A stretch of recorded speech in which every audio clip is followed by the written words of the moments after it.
6 astuces pour devenir riche et changer de vie, deuxième opus. Bonjour mes maîtrises de vie.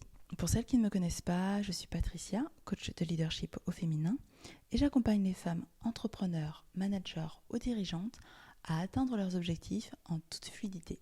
Parce que je suis intimement convaincue que chaque femme mérite d'atteindre ses objectifs, de s'autoriser à aller vers ce qu'elle aime et de réaliser ses rêves. Si vous ne l'avez pas encore fait, je vous invite à vous abonner en cliquant sur le bouton afin d'être tenu informé des prochains podcasts ou des prochaines vidéos à paraître. Commençons tout de suite par ces 6 nouvelles idées. Vous êtes impatiente. Alors, tout d'abord, c'est développer votre réseau. Ensuite, c'est exploiter votre créativité. Clairement, en troisième idée, ne pas compter vos heures de travail. Bannir la procrastination, savoir rebondir et prendre des risques, messieurs et maîtresses de vie. Alors, développer votre réseau, pourquoi ? Parce que les millionnaires, multimillionnaires, milliardaires, enfin bref, les personnes qui sont dans l'abondance financière de manière maximale, entretiennent précieusement leur réseau.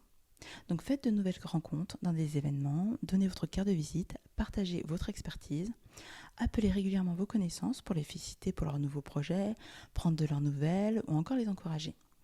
Aidez également vos contacts en cas de coup dur, ou même s'ils ont une frustration sur le moment et vous pouvez les aider. Aidez-les. Ils apprécieront et vous estimeront en retour. Et l'image que vous dégagez a une place importante dans votre leadership au féminin. Et en fait, entretenir votre réseau et servir votre réseau va faire évoluer votre image de manière positive et donc faire évoluer votre leadership au féminin de manière positive. Deuxième point, exploitez votre créativité. L'imagination et la créativité sont de réels atouts pour ceux qui réussissent. Ils s'en servent quotidiennement. C'est comme s'ils captaient les idées à implémenter dans leur business, à implémenter dans leur vie. C'est une sorte de magie. Donc pour s'enrichir, ils ont su innover. Trouver le bon filon ou encore se démarquer par leur talent. Donc pensez à innover dans votre vie personnelle, dans votre vie professionnelle, par rapport à vos produits. Qu'est-ce que vous pouvez apporter de plus à votre communauté, à vos clients ? Quelle valeur vous pouvez apporter de plus ? Qu'est-ce qui pourrait les servir en plus ? Qu'est-ce qui pourrait amoindrir leur frustration, si ce n'est les faire disparaître en fait. Soyez en perpétuelle recherche de nouvelles idées et à l'affût des dernières tendances si vous souhaitez un jour gagner beaucoup d'argent, bien évidemment. Troisième point, ne pas compter ses heures de travail. Et oui, que vous soyez entrepreneur ou manager et dirigeante agile, vous avez quelque part la posture de chef d'équipe, de chef d'entreprise. Et dans ce cas-là, vous allez devoir investir pleinement votre énergie, votre temps et vos pensées dans des nouveaux projets. Bien sûr, dans l'univers professionnel. Tout comme vous allez devoir vous investir dans votre vie privée. On est d'accord, hein ? Question d'équilibre, mes chéris. Donc, vous n'allez pas compter vos heures de travail et parfois être vraiment fatigué. Mais surtout, ne lâchez jamais. Croyez totalement en vous. Et surtout, si vous êtes fatigué, si vous sentez ces indicateurs corporels arriver, posez-vous la question, ok, là tout de suite, qu'est-ce qui me donnerait plus d'énergie ? Là tout de suite, de quoi j'ai besoin en fait ? Peut-être que j'ai juste besoin d'une demi-journée de pause ou d'une heure de pause ou d'une heure de break, peu importe. Qu'est-ce qui vous sert à l'instant T ? Et vos sacrifices peuvent vous rapporter gros par la suite en fait. C'est ceux dont vous devez avoir conscience. Donnez, donnez, donnez, vous récolterez un jour. C'est automatique. Je dirais même que c'est une loi universelle. Ensuite, vous devez bannir la procrastination. C'est quelque part votre ennemi en fait. Alors, quand je dis procrastination, c'est la vraie procrastination. C'est pas le temps que vous vous accordez pour penser et réfléchir à votre vie, pour capter l'inspiration du moment, pour l'implémenter dans votre business. C'est pas du tout ça. C'est vraiment la vraie procrastination, à savoir vous ne faites rien en lien avec vos objectifs dans les différents domaines de votre vie. Pourquoi ? Parce que la procrastination vous fera perdre du temps inutilement et parfois beaucoup, beaucoup de temps. Le temps est précieux. En fait, c'est vraiment un élément que nous avons tous en tant qu'être humain. Qu'on soit chômeur, SDF, millionnaire, milliardaire, peu importe qui on est, en fait, on a ce temps-là. Donc après, la question, c'est de savoir qu'est-ce que vous en faites. Comment vous l'utilisez à bon escient pour servir vos objectifs, votre vision. D'accord ? Donc, portez une attention particulière à comment vous avez passé votre temps la semaine dernière et comment vous décidez de le passer et de l'utiliser pour la semaine suivante. Fixez-vous des objectifs pour vous motiver et contrôler régulièrement vos avancées. Calculez le temps que vous passez sur chacune des étapes, sur chacun de vos objectifs, pour justement vous permettre de vous dire « Ok, ce temps, je l'ai utilisé à bon escient » et rentrer dans ce cercle vertueux. Ensuite, vous devez savoir rebondir.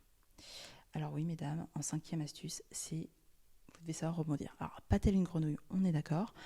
Par contre, toutes les personnes fortunées ont su passer à travers, alors on peut appeler ça des échecs, moi j'appelle ça des expériences. En tout cas, ces personnes-là ont appris des leçons et ont fait preuve d'agilité. Et c'est cette capacité qu'on vous demande en tant que leader, en tant que personne qui souhaite accueillir plus de richesse dans sa vie, c'est faire preuve d'agilité. Vous devez persévérer et faire preuve de courage.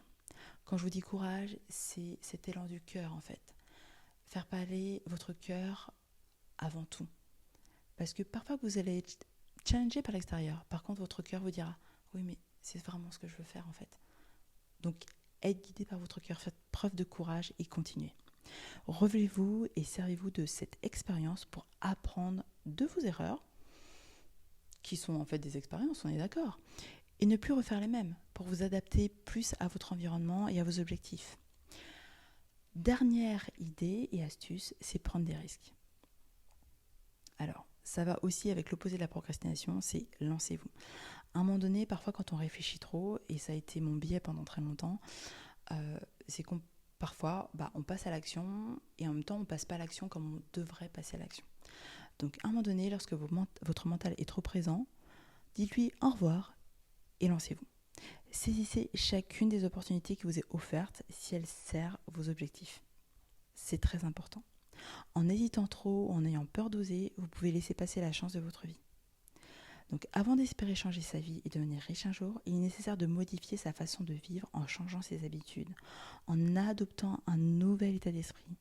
Vous êtes sur la bonne voie pour réussir de grandes choses et devenir une leader, ou même développer votre leadership. Donc clairement, autorisez-vous, messieurs et maîtresses de vie.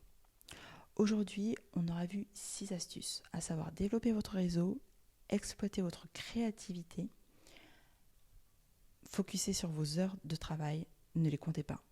Focussez sur ce qui est important pour vous, sur vos projets en fait.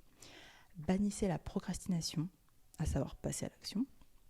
Rebondissez, à savoir faites preuve d'agilité et prenez des risques. Laissez parfois de côté le mental, parce que c'est votre cœur qui vous guide, et votre cœur uniquement. Voilà, messieurs et maîtresses de vie, j'espère que ce podcast vous a plu. Si vous ne l'avez pas encore fait, je vous invite à vous abonner en cliquant sur le bouton afin d'être tenu informé des prochains podcasts ou des prochaines vidéos à apparaître. Et si vous pensez que ce podcast peut servir une personne de votre entourage, je vous invite à le partager pour servir cette personne, ou même à lui parler de la chaîne YouTube. D'ici là, messieurs et maîtresses de vie, faites-vous passer en premier et je vous embrasse.